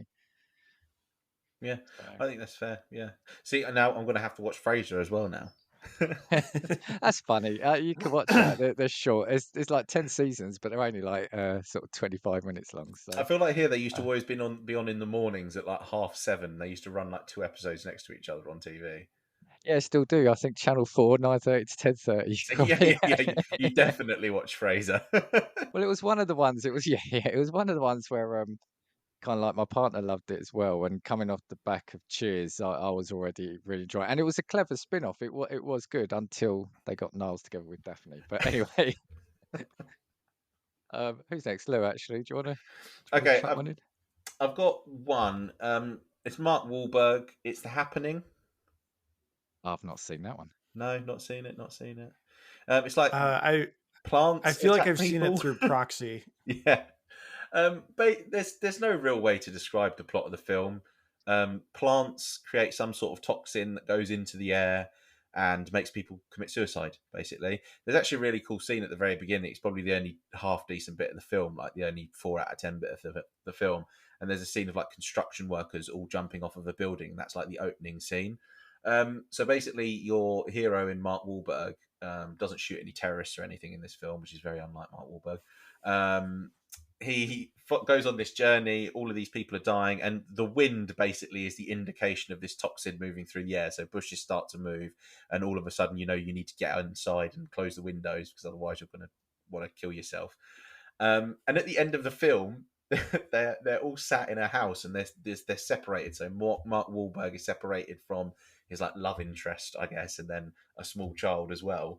And they decide that they're just going to face it together, and they all walk out at the end of the film, and then everybody realizes they're not affected by the toxin anymore because it's just finished. Oh wow. Honestly, I just sat there and I just thought to myself, I was like, I have not sat here for an hour and 20, and I feel like a film's going to be crap when it's only an hour and 20 minutes potentially anyway. But I've not sat here for you to all just tell me that it may as well have been a dream, because I think I would Yeah, have got a yeah. better payoff if it was just a dream. Pretty, You have pretty Mark much. Yeah. Wahlberg wake up in a sweat and think, oh, thank fuck that didn't happen. I would have rather have seen that. Would have rather have seen that. But it was just honestly awful. I don't know what IMDb rating it's got, but it just trash film. It can't be good. Yeah, honestly, it's, and do you know what it is? I don't even really have a suggestion for this because it was that Just terrible. don't make it. Yeah, just don't make it. To me, it was just even the nature of the villain being toxins or the wind or whatever it was, just made no sense. There were some great scenes Sounds throughout like the a film. variation of The Quiet Place. Sounds like a variation of that. Yeah, or almost like It's got a little bit like Bird 5.0 Box. rating on IMDb. Yeah, I'm just having a look at that now. That's not terrible. Yeah, I know, but I feel still, like but it must have like a The Room kind of following where people watch it because it's so Oh bad. yeah, that's brilliant. Oh, yeah, that's brilliant. but it kind of gives me Bird Box vibes as well, though. To be fair, Yeah, but we know your take on that. we do know my take No. on that. Yeah, Bird Box would be on this list, but I've already angered Dan enough. Talking Well, about no, it's not angry. It's just brilliant. I think we need to watch your blood pressure. honestly, My terrible. biggest takeaway from this example is I love how you use the fact that it was an hour 20 minutes as a sign of being bad when films only ever used to be like 80, 90 Yeah, minutes. yeah. Okay, fair enough. This is yeah. Now I expect a good film to have to take up 3 hours of my life. But yeah, honestly, it was just the most strange, pointless ending. It just made no sense whatsoever. And I don't know how, even if I was Mark Wahlberg in that moment, how you read to the end of the script. I thought, yes, this is definitely something I would be a part of. But then again, I guess He read the contract and the pay. yeah, the Probably that's contract and the what pay, the first page, and that was it. But yeah, honestly, genuinely awful thing. But yeah, I would put Bird Box in the same category as that because it's just a very similar. I think, like you said, because it feels like a waste of your time. Yeah, that's what it is. And also, can we just talk about Bird Box for a second? Why did that couple run off in the middle of it? Machine Gun Kelly, and was it the police officer randomly just decide to steal the car one night and leave as if they've got anything better on? And again, where did they go? How did it end? What happened to them? No idea. Just decided to run off. I think what they've done is they said Machine Gun Kelly been in the media a little bit recently, had his whole thing with Eminem. He's going to cost us a little bit more, so I think we can only afford him for half. Yeah, I think that's the way Yeah. the way the script went with him. But yeah, that's my last one, I think. Okay, all right, cool. I think you guys have Josh, discovered back like to a small bonus episode where you could just dissect the bad M. Night Shyamalan movies, which is like he's got what 10 Ah. maybe 10 movies, so that's like 7 out of 10, maybe 8 out of 10 depending on your take on The Village. But yeah, they genuinely are like some of the strangest thing. Yeah, to me, it's just not films for me though. To be honest, none of them really are. If I'm being fair. I think actually, on a side note, I think the thing with Shyamalan is I almost felt for him because his films then became all about the twist, and there must be so much pressure then to make that twist a good one because that's all people went for. I think they ignored, if it was a 90-minute runtime, they probably ignored the 80 minutes. They just were waiting for that last 10 minutes. I think that's probably what it was. Well, was it? Oh God, I'm going to get this so wrong now. Was it Signs that was his as well? Yeah, Signs. He did Signs. Yep. Yeah. Yeah, And- it was or I guess it would be, if I'm assuming he's done 10, so like 4, because you'd have The Sixth Sense, Unbreakable, The Village, and Signs would be the 4 that I really enjoy. And then since Yeah. then, I think the only movie that he's really been I've seen 2 movies of his that he's been attached to, which I think Devil was the elevator one.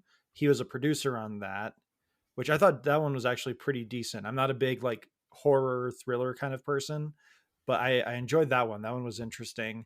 And then he also directed the really bad Avatar: The Last Airbender live action movie. I've not seen that. Yeah, But yeah. I really liked Unbreakable. I thought Unbreakable was great. I've not seen Unbreakable. Oh, Signs the Split. one He did with- Split too, which a Oh, lot of people Split. enjoyed Split. I haven't Yeah, seen that liked one yet. Split. Yeah, I like Split's brilliant. Split. I'm not sure about Glass. And for me, if you've not seen Split, I won't say much about it. But for me, again, the ending, I loved it for the ending, and it's just that I kind of geeked out a little bit over that. But yeah, I thought the first 4, I think. what did we say? It was Sixth Sense, Signs, The Village, and I really And liked Unbreakable. Unbreakable. Yeah. Sorry, but can I just say, isn't Signs where the son of Mel Gibson decides to have a baseball bat fight with an alien at the end? It's Joaquin Probably is. Phoenix, who's his Yeah. Yeah. brother-in-law. Oh, that's the one. Yeah, yeah, yeah, yeah. No, yeah. Signs for me was still on the lower end of the IMDb spectrum, in my opinion. But Well, it's and another. again, I haven't. It's one of those films I haven't seen for ages. Not because I don't like it, just I just haven't got around to seeing it again. But I think what I liked about that was because am I wrong in thinking that they were building up the film to make it look like they weren't real, but the aliens were real? Yeah. And I think that was kind of what the twist was Um, almost for me a little bit. It felt like you weren't no, sure if I can't remember it. I think it was more ambiguous towards the alien intentions for a while.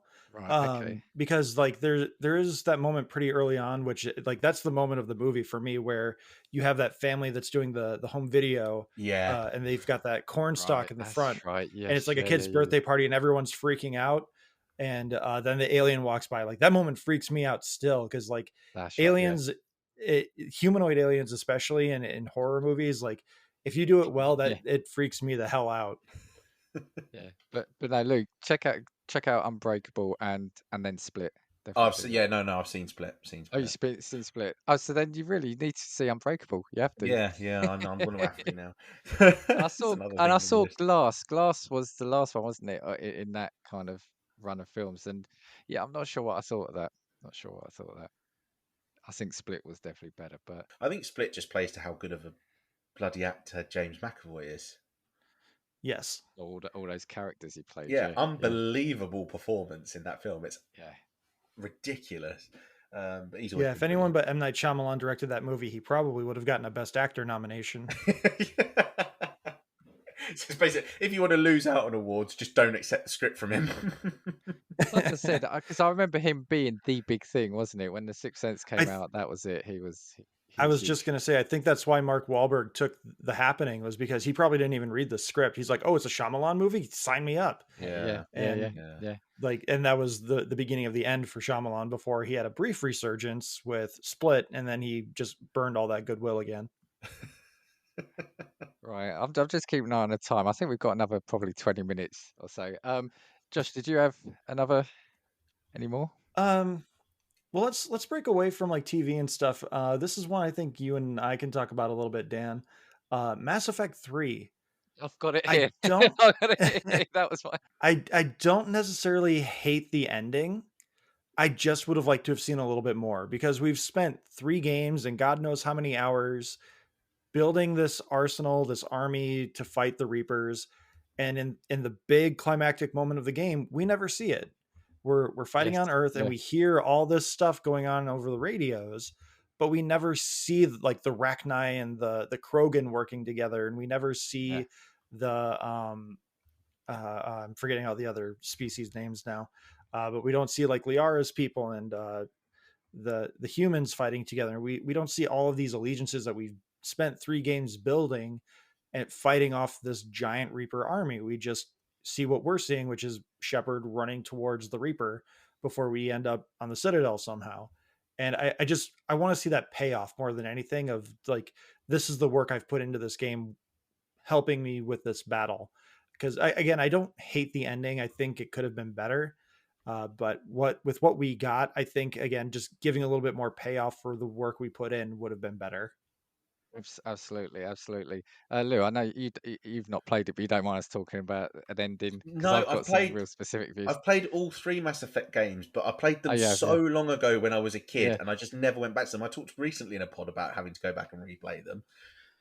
For me, Josh, absolutely. Now, Mass Effect is like my favorite set of games. I love it. I play it every probably 18 months minimum. I have to, I have to give it a bit of time, and then I'll come back to play it. And I'm about to start it again. And yeah, I absolutely agree. I think because you've got the scene right at the end in the battle where you're going around talking to all your teammates, aren't you? And you're almost like you're saying goodbye, it feels like. And in a way, I wanted the ending to finish a little bit sooner, and I'll tell you why in a minute, but put I think your ending on. Now, I think, there's a scene where Anderson and Shepard are slumped at like a console and they're looking out into space and they're just having a really like a heart-to-heart conversation. I think they talk about what they Yeah, would have just done if before they we see the Star Child or something. Yeah. yeah.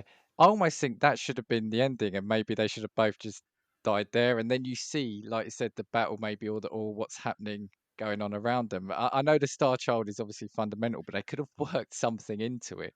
But I just feel as two characters that that you've invested so much time in and got to like that scene, it just felt perfect. That if that was the end of kind of like Shepard and Anderson together in that moment. So yeah, I'm not going to hate the ending. I know it did get a lot of hate. It's just, it's not, like you said, it's not what 3 games worth of time and investment into them. It's not what it wasn't the sum of that, I think. Yeah, and it's what we've kind of been talking about throughout this entire thing, which maybe the theme of this is trying to put a happy bow on the ending. Which again, with something like Mass Effect, it's really hard to get a happy ending, Yeah. considering you're dealing with like an extinction level event with the Reapers, where they're trying to wipe out the entire galaxy. Yeah, and I guess it's how you've played the game as well, depending on how you made it. But when I first played them, I did do a renegade run through, but I can't do it anymore. I play it each time and I make the same decisions. My shepherd is the same every playthrough, and I think you kind of want him to have like I said that moment, and I just feel the whole Star Child thing afterwards, it just felt just a way of extending it. And yeah, like you said, you don't see enough of what goes on around it. If anything, this Citadel DLC that they released afterwards as a fan service felt great to go back to that and see them have that one final sort of mission and then a little bit of fun together interaction. Yeah, that one I think that's the one with the party and you get the clone Yes. shepherd or something like that. Um yeah, I that one you I always play as Fem Shep because I love Jennifer Hale's performance. She actually like emotes with it and everything where I forget the name of the guy who does Man Shep, but his performance is always just so stoic and like flatlined. So Yeah, I definitely. always have a hard time buying into it. But I always did do like when I did the Renegade character, I would always play as Manshep because again, I think you get a little bit more performance out of it. And like that's the one time I remember when the moment in the Citadel DLC where they're trapped inside the container before the clone shepherd's gonna like walk away from the Citadel with the Normandy and everything. You get Shepard just be like actually emoting and being snarky and cynical a few times with Yeah. the squad mates that you have. And I was like, oh wow, he can act. I don't see how I can disagree with you on that either. But like I said, I just feel for me that scene that I mentioned felt like a great end to it. I was going to say something else, but my mind has completely gone on it now. But yeah, I just think, that's what I was going to say. And the other thing is, they do feel almost like a film, those games. It's one of the ones that I Mhm. can play easily because my partner will sit down and watch it. And even if she's not necessarily watching it, she'll say, "Oh, but didn't so and so do that? And didn't that character do that?" She's listening. She loves it. So it's one I can stick on and say, "Oh, do you mind if I play Mass Effect?" She's like, "No, no, go for it," because I know she's going to get invested in the story as we're playing it. Oh yeah, my wife has watched me play several times. There have been a few times where I tried to get her to even just influence the chat wheel to kind Oh of yeah, make yeah. her own adventure while I play it, and she can't. She's like, nope, nope, too much anxiety for me to make decisions on this sort of thing because she knows that decisions will affect the game later on. So she's just like, nope, you just do what you're gonna do. I'm like, all right, fine. The struggle is real. Not now because I've played it so many times, but when you're playing a game like that for the first time and you've got two decisions, it's like which one do I go for? It's the most important thing in the world at that moment in time. Creating a save game just so you can turn around and switch it Yeah. off and then start back where you were. I was just Oh saying, yeah, I don't know how many times I accidentally killed was it Ashley?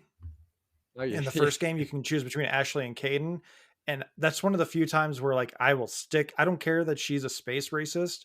I will save yeah. Ashley because she's at least interesting. Where Caden is just kind of like, I got a thing in my head. I don't like it. It hurts sometimes. It's like Yeah, you're so boring. I would rather watch paint dry right now. I always feel sorry for Caden when I restart Mass Effect because he's not going to have much screen time with me. So Yeah, what and are you like going to? the conversations with him always end the same too. Every single time, it's just kind of like, and this thing in my head that everyone just wants me for the thing in my head because it hurts. It's like, I get it. I was asking you about the weather. No, I have to say, yeah, for me, Mass Effect series, yeah, top best game series for me. Lou, were you going to say something on it? Or? No, I was just going to say you would have definitely have known because you mentioned as well how your partner was watching. You just knew it was a bad ending if she turns around, sees the end, and says, "Well, that was fucking shit." After watching you play it for that long, you say, "You know what? Yeah, it was. It was." She gets invested in it as well. It's funny, she gets invested in the characters. My wife's watching me play Horizon Forbidden West right now, and I can't play it without her because she's like, I need to know what happens. What was the other? She did the same for me. I think we've mentioned this in the other one. Grand Theft Auto, because she likes it when the radio stations come on the car. So that's a negative for me because when she's there, all I can do is drive around the city listening to the 80s radio station. And yeah, Red Dead Redemption 2 actually was another one. She got kind of sucked into the story of that one. So yeah, no, great games, great games. I feel like you and we could do a whole. We should do an episode on Mass Effect. I think we could really break that down. We could definitely do a Talking Smac on Mass Effect. I'd be down. Not yet. Let's do it. I'm gonna be replaying it actually. I think next week I'm restarting it. So I'm gonna say. So I played it a number of times, and when they announced the Legendary Edition, even though I knew it would come to Game Pass initially, I had to buy it day one, play them, then traded it in. So I had it before because I had to play it.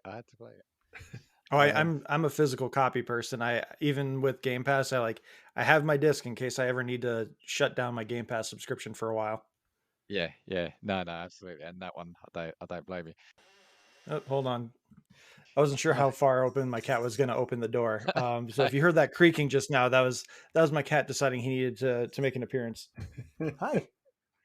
I was going to say, I've just got one more thing to throw in the hat here. And I don't even want to talk about it that long because I was so upset by the ending for it, was Game of Thrones. I just didn't like the last couple of episodes. And was it terrible? I guess it's not necessarily terrible as terrible goes. I just didn't think it was a fitting ending.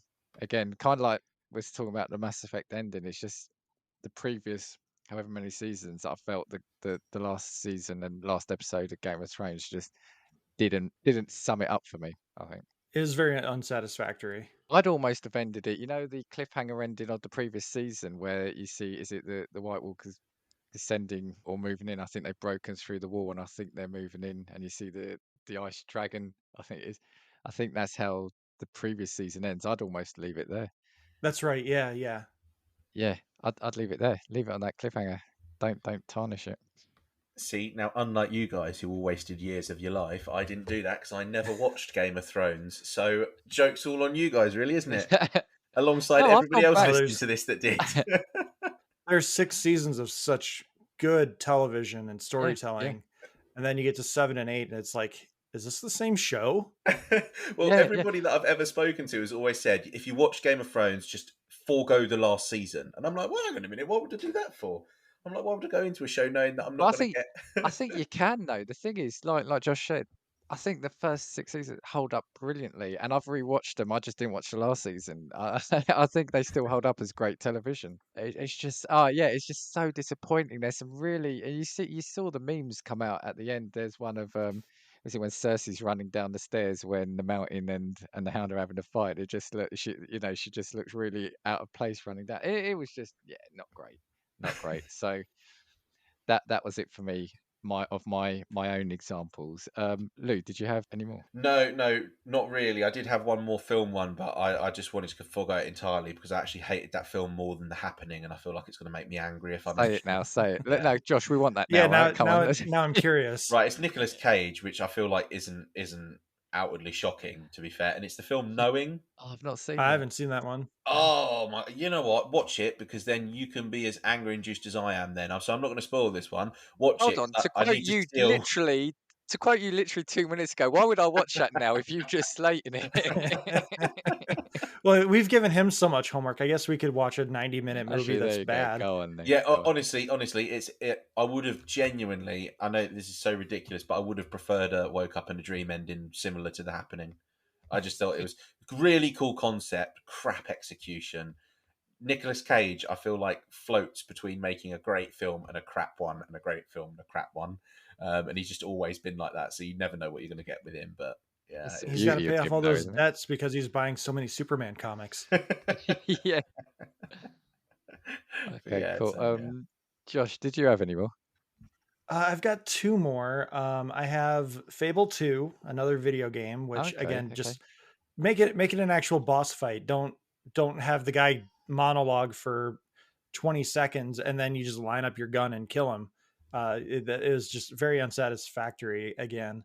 And then the other one kind of ties into what you had mentioned earlier, Dan, with Friends. I have How I Met Your Mother, which we talked about Oh yeah. briefly a little bit with Robin being a horrible person. I would change it to, apparently there's an alternate ending out there where they did end up having Tracy survive and she is the mother and like everyone's happily ever after.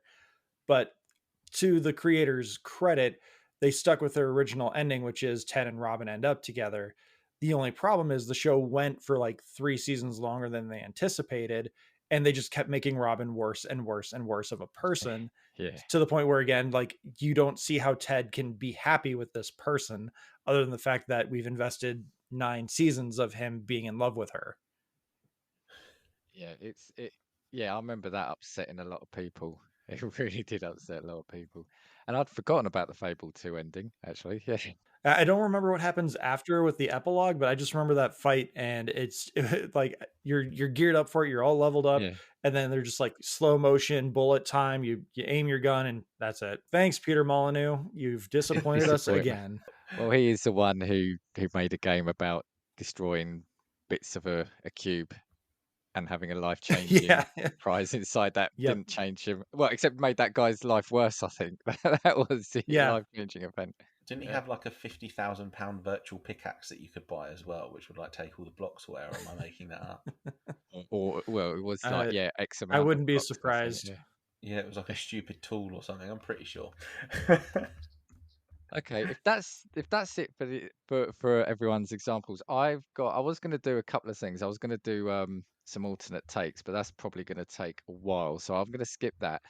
I did, as I mentioned earlier, I looked at Reddit's worst TV show endings and worst film endings. I'm just going to throw them at you and see what you think. Now, we've mentioned this one. How I Met Your Mother was number one for the worst TV show endings. So Josh is a happy, angry man there. Well, I was just looking at the list, and they reminded me of this one, which again I haven't ever gone back to the series. I love the series, and it's kind of like a Game of Thrones for me, but it's Dexter. I don't know if anyone ever watched No, Dexter, I've but I never love seen the that. I series. never But watched Dexter. Showtime was one of those premium cable networks that I just never subscribed to. I just remember getting into it and just loving the concept of it. But the last season again just felt rushed, and the last episode was just, yeah, just get rid of it. Um, Yeah, apparently they did fix it with the newest reboot renew season. yeah, But I don't know if they went it was just a dream or something, but apparently the new season or seasons are better. I think they've just gone in to yeah, I think rectify it. I think it's set X years later, and he's got a son now, and I think it's just to try give a better leave a better taste in the mouth, for want of a better analogy. We've got Sopranos, and I think it's because of Fade to Black. I think that upset a lot of people. That's an example of the ambiguity not being well timed, I think that you could have done a few extra seconds or a few extra minutes and then fade to black.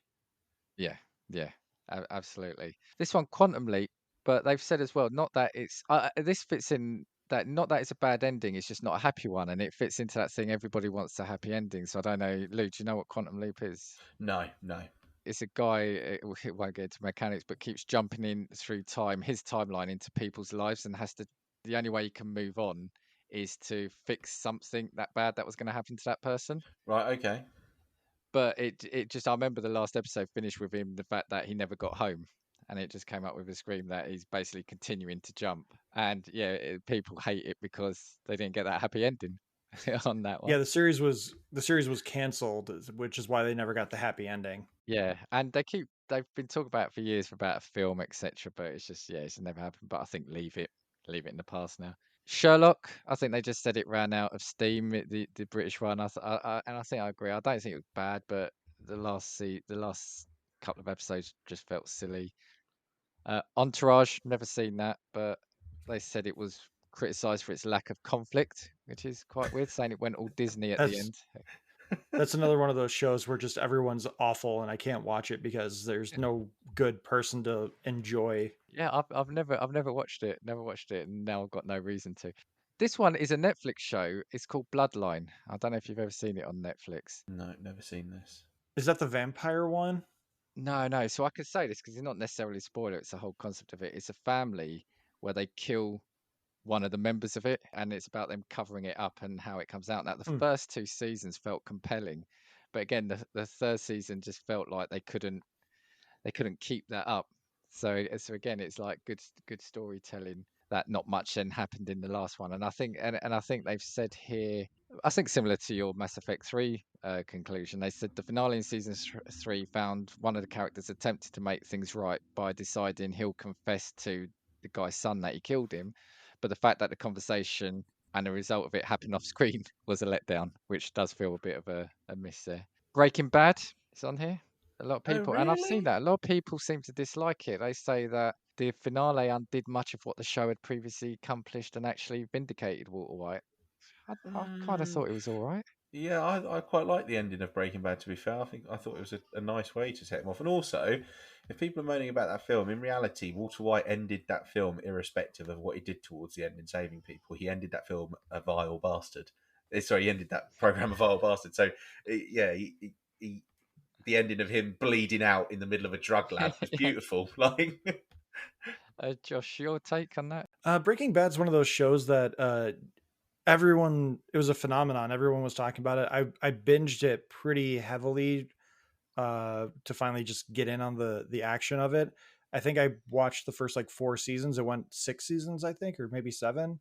But it never really stuck with me. I just, again, it's one of those shows where everyone's awful and I just can't connect with the characters. So like, uh, one of my co-hosts, Beppo, and I, we did a like most shocking moments kind of thing, and she talked about Gus Fring getting blown in half, and I Yeah, didn't yeah. even remember it because again, the show just never stuck with me. I watched it more out of duty than out of any kind of fandom. So I don't even really remember the ending. Yeah, I think if you feel like you have to watch it, and I've done that before, where you feel like everyone's going on about it, so it must be good. I'll quickly blitz these last two because then we go into films. Seinfeld and Sons of Anarchy were the last two. Seinfeld, I think, because they said the finale was just past characters relaying events of past series, which I can kind of get that.